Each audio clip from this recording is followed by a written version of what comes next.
Today is Thursday, January 4, 2024. I'm Pastor Michael, and this is Wilderness Wanderings.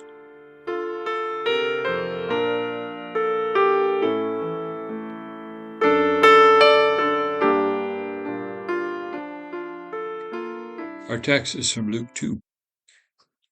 Now there was a man in Jerusalem called Simeon, who was righteous and devout. He was waiting for God's promise to Israel to come true, and the Holy Spirit was on him. It had been revealed to him by the Holy Spirit that he would not die before he had seen the Lord's Messiah. Moved by the Spirit, he went into the temple courts.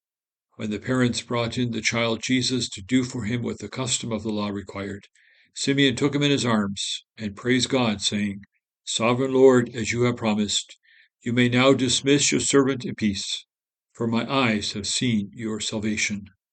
Luke 2, verse 25 to 30. The story of Jesus' birth is bracketed by elderly saints. Zechariah and Elizabeth begin the story, while Simeon and Anna come along at the end. Simeon stands in contrast to Zechariah. He has no doubts.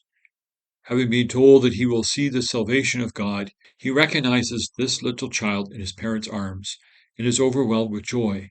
His life is complete, to use a common expression. It's dangerous to use biblical characters as our inspiration, because many are flawed. However, Simeon is an exception. Of course, we know very little about him. When we meet him, he is already an old man. Well, we don't have direct evidence of this, but we assume this because he appears to be waiting to die. Since it is the first week of the year, it's possible some of us are still thinking about New Year's resolutions. In our culture, the top self-promises run something like this: improve personal finances, stop smoking, lose weight, get more exercise. None of these are bad things. In fact, they are quite good. However, what does it say about our society that personal improvement is our top concern? What value, beyond to ourselves, do these goals have, except maybe to keep us out of the medical system? Where are the goals that relate to pursuing God or knowing Him better?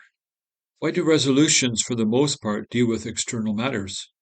Is the soul so unimportant? If exercise is valuable for physical well-being, should we not develop our inner being as well? If we base contentment on externals that slowly wither away, will focus on such goals not lead to disappointment? Simeon invites us to consider making faithfulness to God a higher priority, so that we serve Him with joy and surrender. When his duty is done, he is ready to be with the Lord. The inclusion of this aged saint in the gospel story shows us that it is never too late to be ministered to by God, nor is it too late to minister for Him. I suspect Simeon may have been a role model for the Apostle Paul, who once wrote, For to me to live is Christ, and to die is gain. If I am to go on living in the body, this will mean fruitful labor for me. Yet what shall I choose? I do not know. Philippians 1, 21-22. Paul was willing to live or die, whatever God chose. It is in the context of the Old Testament sacrifices that Simeon appears in Jesus' story. Because we do not have to make these offerings, we tend to skim over them.